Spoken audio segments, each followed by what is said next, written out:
The Cleveland Browns have named their starting quarterback. P.J. Walker will get the ball and be under center Sunday in Seattle against the Seattle Seahawks. Corbin Smith joins us. Crossover Thursday on Locked On Browns starts now. You are Locked On Browns, your daily Cleveland Browns podcast. Part of the Locked On Podcast Network, your team every day.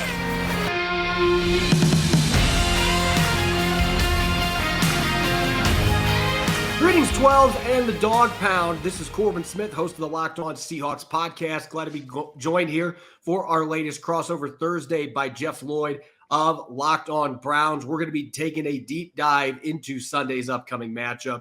The Cleveland Browns traveling out to Lumen Field to battle the Seattle Seahawks. Both of these teams coming in, riding a wave of momentum, and certainly both teams are playing great defense as well. Really looking forward to breaking down this matchup, key matchups to watch on both sides of the football, X factors, keys to victory, all kinds of fun stuff coming up. This episode is brought your way by our friends over at PrizePicks.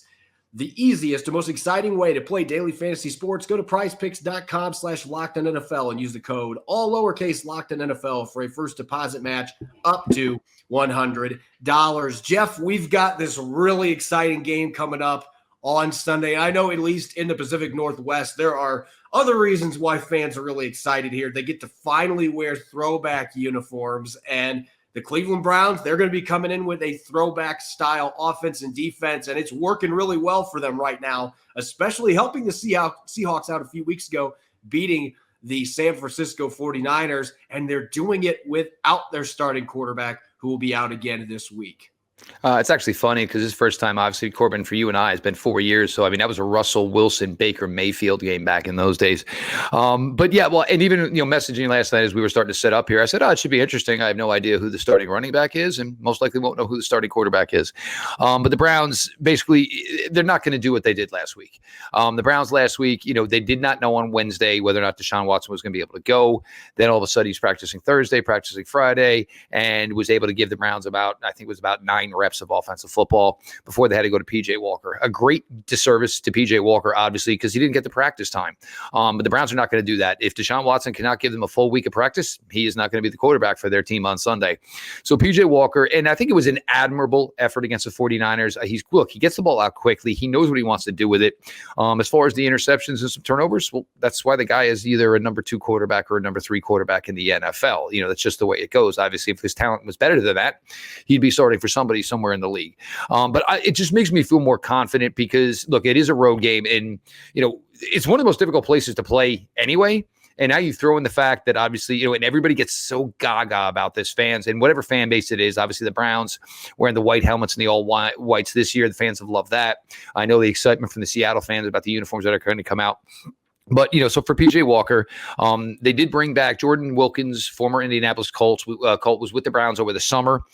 So, and as we were talking before we started here, you get into these situations, and obviously the Seahawks might be trying to do this as well for their roster is, when you're in a pinch and you need a player, if there's somebody who's available that's played for you before, it kind of helps because, obviously that guy has a leg up on the competition. So Jordan Wilkins is back on the practice squad. Most likely will be elevated for the game on Sunday. But I'm excited. I want to see Pierre Strong. I think Pierre Strong, he's shown some good ability as far as the cutback lanes. This has always been the wide zone, and part of what the wide zone is, if it's not there the way it's called, you look for the cutback lanes and you turn on the jets. Obviously, Nick Chubb made a living and made a killing with this. I think Pierre Strong has that type of ability. Kareem Hunt was banged up Sunday against the Colts. Took a big hit on a direct snap early in the game that he scored a touchdown on. Basically got beat up on the final carry that he had in the game to score another touchdown. He was hurt already. So, I don't think the Browns have any inkling that they think they can just give the ball to Kareem Hunt 15 to 20 times in any capacity. His pitch count on Sunday was 5, and he took some big hits. I mean, granted, he got more than 5. But to have PJ out there, and, the Browns passing game, I think there's nowhere it can go but better because that's how bad it's been, obviously. Elijah Moore, they're starting to finally realize that Elijah Moore is not just a guy to use in gimmick players. I think Kevin Stefanski had a fascination of trying to use him in some Percy Harvin type stuff. And look, that's great. but you have to have the defense scared to death of the guy as a wide receiver first. And, ESPN just recently did their wide receiver basically rankings, and Elijah Moore is getting open at the 5th best rate of every wide receiver in the NFL. The Browns need to start taking advantage of that. What Amari Cooper is capable of. David Njoku obviously is a good. It's there to be had. They should be able to throw the ball better. And in this instance, they're going to kind of need to hopefully have people ease off on just trying to take away the run, because they don't have their number 1 running back in Nick Chubb. They don't have their number 2 running back in Jerome Ford. So Pierre Strong, Kareem Hunt. But the move, they made the right move. This was the move I felt they should have done last week, because Deshaun Watson, if you've gone that long and you can't give a full practice week, you're probably not ready for the game. So the Browns just eliminated all of it and said, look, PJ Walker's starting this week, and we'll talk about next week when next week starts. And for now, Deshaun Watson's off to the side, resting, rehabbing, whatever he's doing, throwing behind closed doors. And that's fine. I have no ill will towards the situation with Deshaun Watson and his injury. I have ill will that if it's not working out, it's holding up the rest of the team. Look, this is a really good football team in all 3 phases: offense, defense, and special teams. If they have to play another couple of weeks without their starting quarterback, that's the case. But this team just can't start putting players out there who are not in the best position to succeed. Yeah, I was wondering about that last week, because it just seemed like this injury was more significant for Deshaun Watson than what anybody was really letting on. And then to have him just jump into practice on Thursday, as you said, it does do a disservice to the backup quarterback. But you mentioned the familiarity aspect when you start having guys go down, and Seattle is facing a similar situation on the defensive side of the ball. Uchenna Nwosu, one of their leaders on defense, a guy that had 9.5 sacks last year, 13 tackles for loss, a really good football player. He's going to undergo surgery for a torn pectoral muscle, so he's done for the season. For them, just bringing back Kareem Hunt last week, a guy that knew their system. Frank Clark was still available in free agency, and so they are bringing back Frank Clark, a player who had a lot of success at the beginning of his career with Seattle, including a 13.5 sack season in 2018 before they traded him to Kansas City. So he's going to be rejoining this football team. They're hoping there's still some juice left, much like Jaron Reed, who they brought back for a second stint, and he's having one of the best seasons of his career after being kind of down last year in Green Bay. So they're hoping that system familiarity, really knowing how to maximize the player, that Frank Clark can come in. They're not expecting him to replace Nwosu's production by himself, but he's another veteran that can really help out. And I think in this game, when you're dealing with a quarterback like PJ Walker, who does get the ball out quickly, has some athletic ability, can scramble around a little bit, you want to be able to finish with your pass rush, and not having Nwosu, that creates some issues. But if you have a guy like Frank Clark, who you believe, and Pete Carroll said this yesterday, that he believed Frank Clark is going to be able to play on Sunday, no problem. He knows this system. They know how to use him. Having a guy like that with the experience on your football team that has played for you, being able to come in right away and play, that is a huge boost to this defense that certainly has some talent still at the edge rushing positions. But that's going to be something I'm watching going into this game. Can they get pressure on PJ Walker? And is the run defense going to maintain? Because Uchenna Nwosu was a really good edge setter, and there's going to be a drop-off there. Can Frank Clark contribute some in that regard, whereas Darrell Taylor has not been able to? So that's something that I'm going to be watching closely in this game, is how does this front line play? How is it impacted by Uchenna Nwosu not being available for the rest of the season, first game without him, but being able to turn to a player like Frank Clark, who just happened to still be available. Kansas City wanted him back, but Seattle ended up being the team that brought him back. So they're hoping that he can come in and contribute immediately and make that loss of Nwosu hurt just a little bit less than what it looks like it might right now. That is a big-time loss, not just on the field, but in the locker room. Speaking of matchups, we're going to start touching on some of these matchups coming up on Sunday. Offense versus defense for the Seahawks and the Browns at Lumen Field. Don't go away. You're listening to the latest Crossover Thursday here on the Locked On Podcast Network.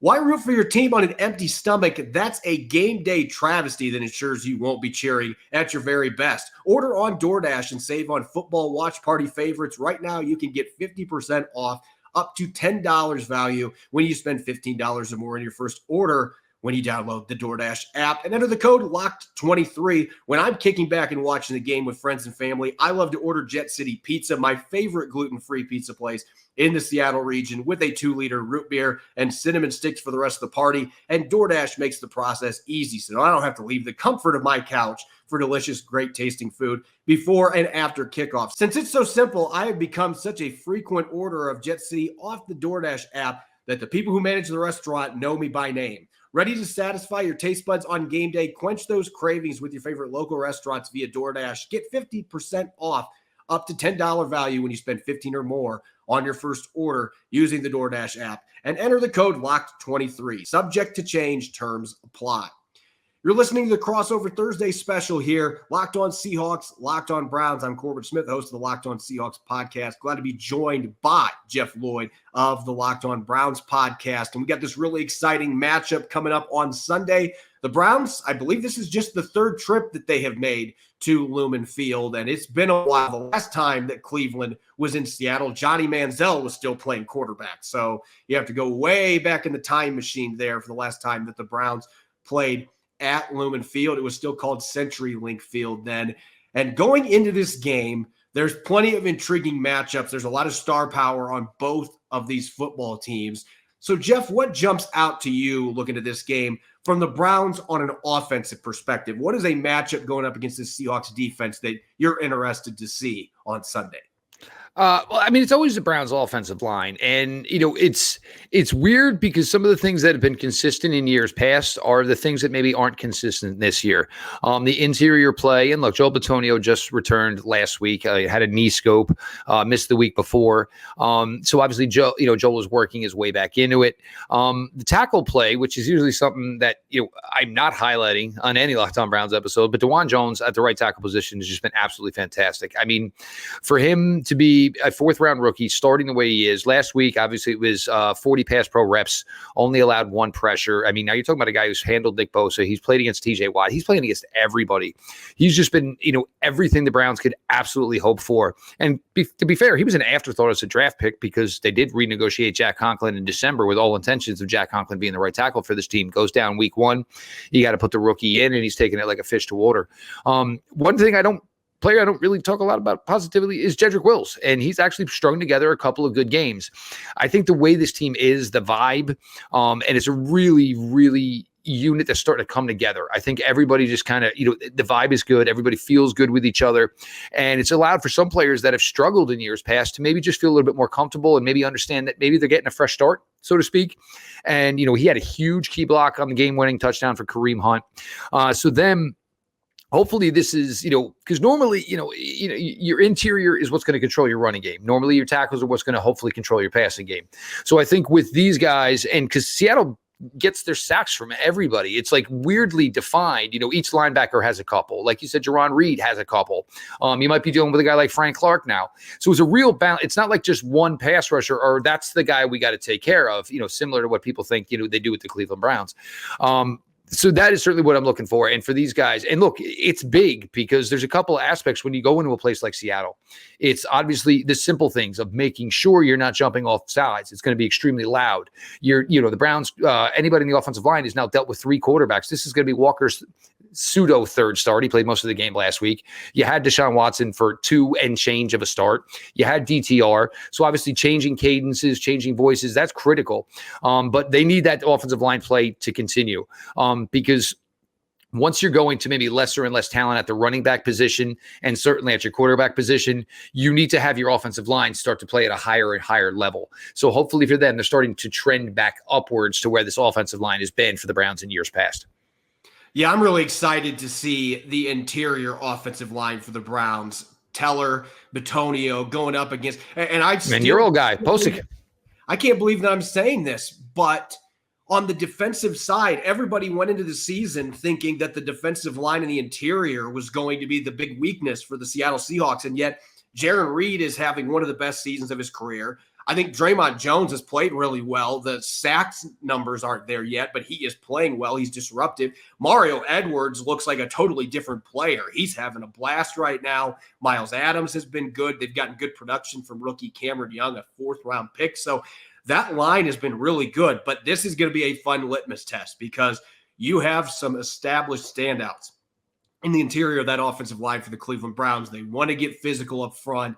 Can Seattle handle that? Is this defensive line going to be able to maintain the performance they've had to this point where this has been a top 5 rushing defense throughout the entire season? They were 30th last year. So all the turnover they had, it's ended up paying dividends. And of course, having Bobby Wagner back there certainly helps as well from a run defense standpoint. But I'm really looking at Draymond Jones, Jaron Reed, Mario Edwards, those guys going up against an interior offensive line that's got plenty of talent at the guard spots. And Ethan Posick, good for him. He struggled in Seattle, particularly with injuries, but he's been pretty good in Cleveland. So this is going to be, to me, the matchup that is defining in this game when the Seahawks are on defense. Now, flipping the script, when the Seahawks are on offense, it sounds like DK Metcalf is going to be back this week, so the Seahawks will be full strength at the receiver position. They're expecting to have Zach Charbonnet and Kenny McIntosh might be available at running back as well. So it is going to be all hands on deck at the skill positions, but the Browns might be looking at this thinking, hey, Abe Lucas isn't back yet, and this is still an offensive line that's had 5 different starting lineups in 5 games.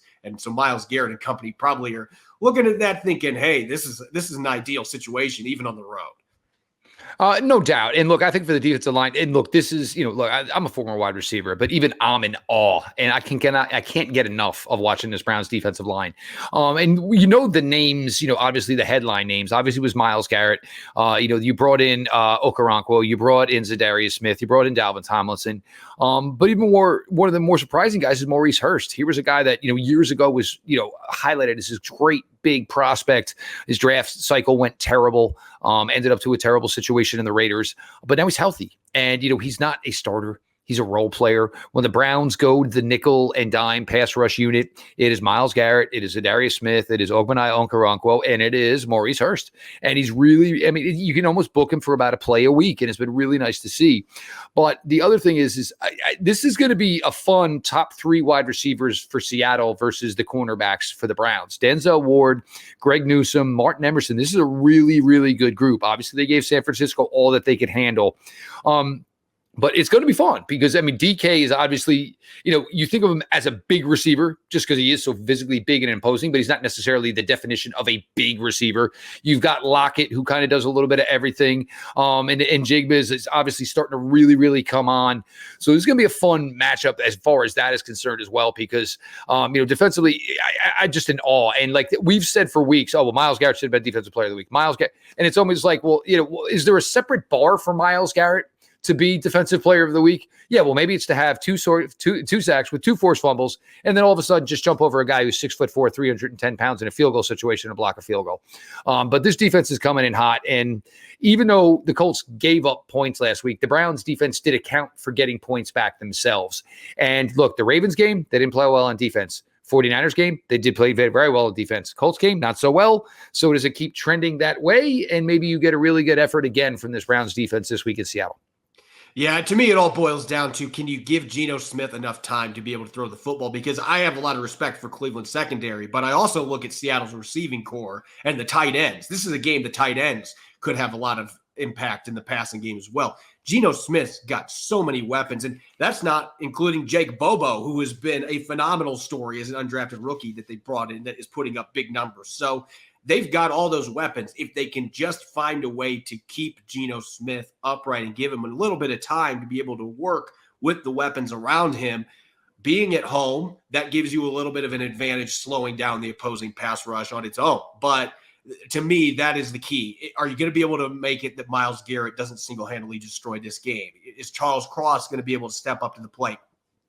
Who's your right tackle? I thought Stone Forsythe looked pretty solid last week, but that was the Arizona Cardinals. This is the Cleveland Browns. So this game to me really boils down to how those guys protect Geno Smith. Can they give him enough time to take advantage of his weapons? Because when he has time to throw, there's very few, if any, teams that have the talent at the receiver position that the Seattle Seahawks have right now. They just have to give Geno Smith time that he can get the football to those guys. And if they can, even though this Browns defense is first in passing defense, you still have to believe there's a chance the Seahawks can get some plays on them, especially on their home turf. Real quick, Jeff, going into this game, who is the X factor that you're watching that maybe people aren't talking about that could have a big bearing on this game? For me, it's Elijah Moore. And it seems like this is the guy every week. I think it's there. And I think the Browns, I think, know. And, and especially now because teams are just shifting more and more coverage to Amari Cooper because Amari Cooper had a bunch of big weeks. And they need somebody else from the wide receiver room to get it done. Donovan Peoples-Jones, who had a great year last year, still in single-digit receptions to this point. I think it's Elijah Moore. And there's a big one coming. There is. And look, he runs a lot of underneath stuff. And that's I'm okay with because I do think the run after catch ability is there.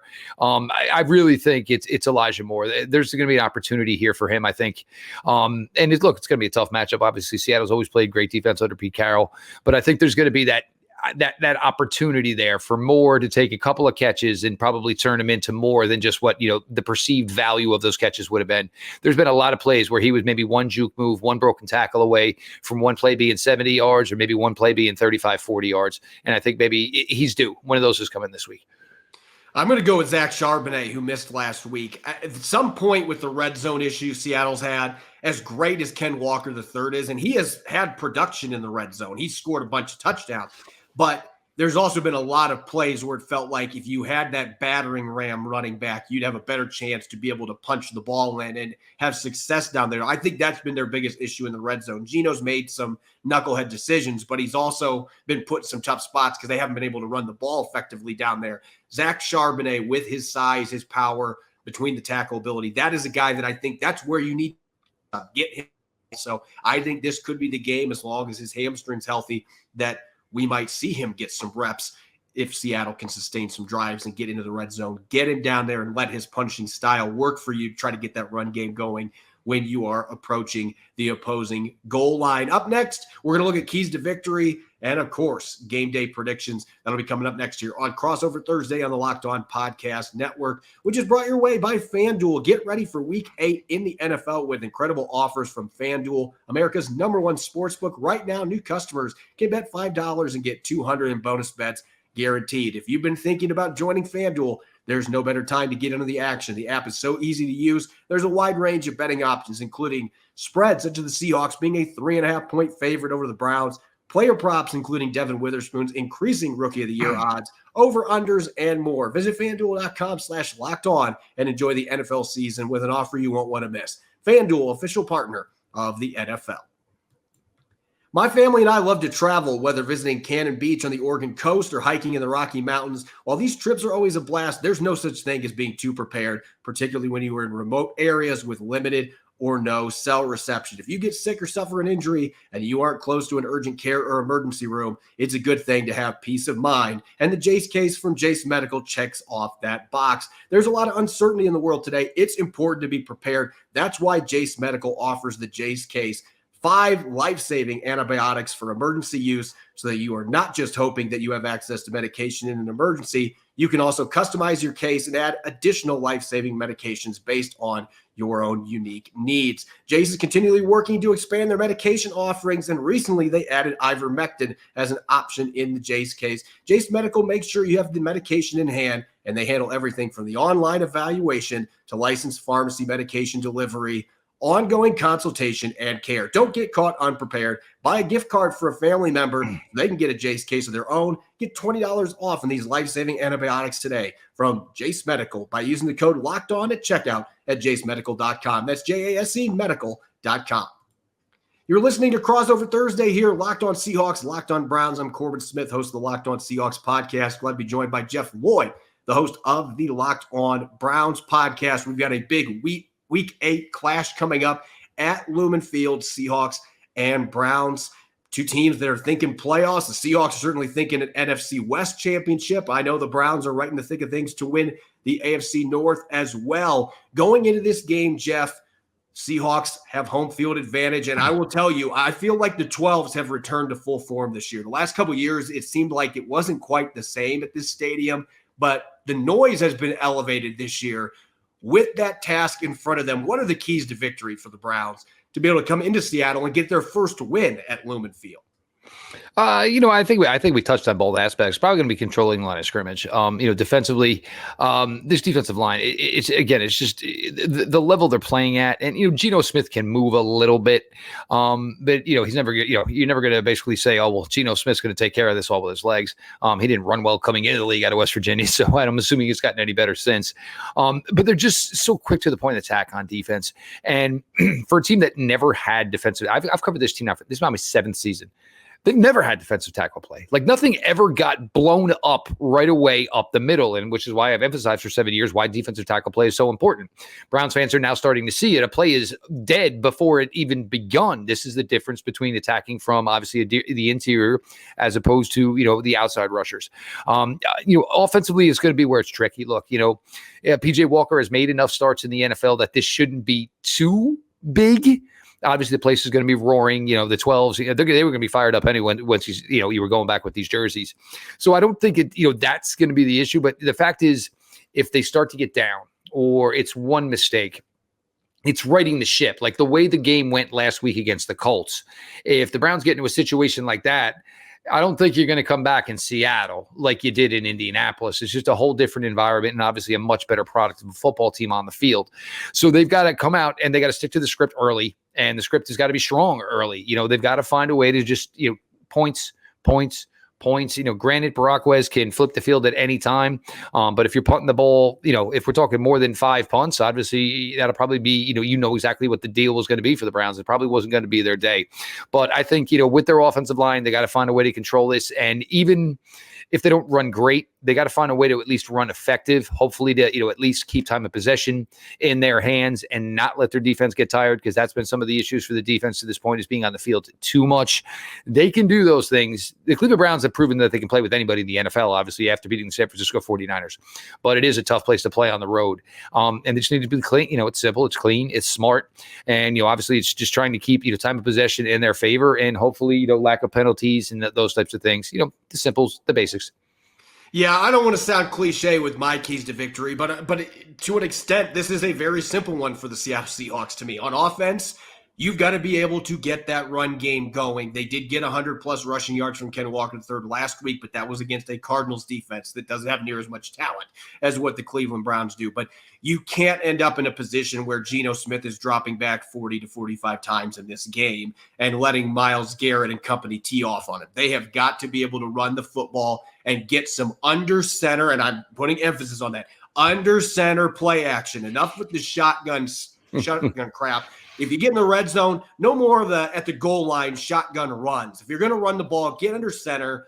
That drives me absolutely insane. But get that run game going. Take a little bit of pressure off Geno so that hopefully he doesn't have pass rushers coming after him every time he drops back, and you can get some of those plays to your star receivers. And then on defense, it's really simple to me. I know PJ Walker's now started a handful of games, but this is a former XFL quarterback. Make PJ Walker beat you. Shut down the run and say, look, I know you've got talented receivers, but we're going to get after you. We're going to force you into some bad decisions, which he has made the last couple games, throwing interceptions. We've got ball hawks like Devin Witherspoon, Quandre Diggs, Reek Woolen is due for an interception. We've got all these studs back there. We think we can get after the quarterback. You beat us, PJ Walker. To me, it's that simple. Put the backup quarterback in a spot where he has to carry the offense, something he has not shown that he is capable of doing to this point. Keeping that in mind, I never dish out my score predictions until the Friday show, but looking at the FanDuel odds right now, the Seahawks are 3.5-point favorites at home against the Browns going into this game. Jeff, what are your thoughts on how this game is going to play out from a spread perspective? I think the Browns should be right in there. And I don't think it's odd to say that this would be a field goal game. You know what I'm saying? We kind of did this last week. The thought process would maybe the Browns could beat the Colts significantly. Came down to obviously, 39-38 with a missed 2-point would have been a 3-point, So I would say, to me that it feels right. Probably we'll see where it goes from here. Because my belief would be that maybe line's going to go a little bit higher towards Seattle's liking as we get closer to the game. I don't see a way, with a PJ Walker announcement, the line is going to trend in favor of the Browns. That doesn't seem to make much sense. But, I think it's right there. And look, I mean, the Browns, it's simple. If the Browns can play to the best of their abilities, San Francisco 49ers, it honestly probably doesn't even matter who's playing quarterback. They do other things well. They run the ball well. They've ran the ball well. They do well on special teams. Their defense has shown that, obviously at times to be the absolute best defense in this league. So it doesn't necessarily matter who your quarterback is. It matters that the quarterback, who it is, does not go out there and make mistakes and cost you ball games. Yeah, I look at this game, even though I think Seattle obviously has a significant advantage at the quarterback position, and I love the skill players they have around him, and the defense has been playing lights out. Last 3 games, average of 10 points allowed per game. They are going to have to try to function without Uchenna Nwosu, and I think bringing in Frank Clark, who can play right away for you, is going to help ease that, mitigate the loss there of Nwosu. But still, that's something that you got to keep a close eye on. I think 3.5 is about right. I think this is a game that's going to be inside that 1-score range that's going to be really close, because I do have great respect for Cleveland's run game and the coaching, particularly on defense. I feel like they are phenomenal in that regard right now with how they are mixing things up each week. And so it makes it tough to game plan for. So even with this being at home, I think this is going to be a very close game. I would give a slight edge to Seattle because of the quarterback situation. But you and I both know, Jeff, the trenches are where games are won, and Cleveland could have a significant advantage on both sides of the ball there. So I'm eager to see how this plays out. As always, a special thanks to the 12s and the Dog Pound for listening into this Crossover Thursday special. Make sure to listen to Locked On Seahawks and Locked On Browns on Friday as we continue to preview this upcoming game coming up at Lumen Field. Enjoy the rest of your Thursday, and thanks for listening. Go Hawks, go Dogs.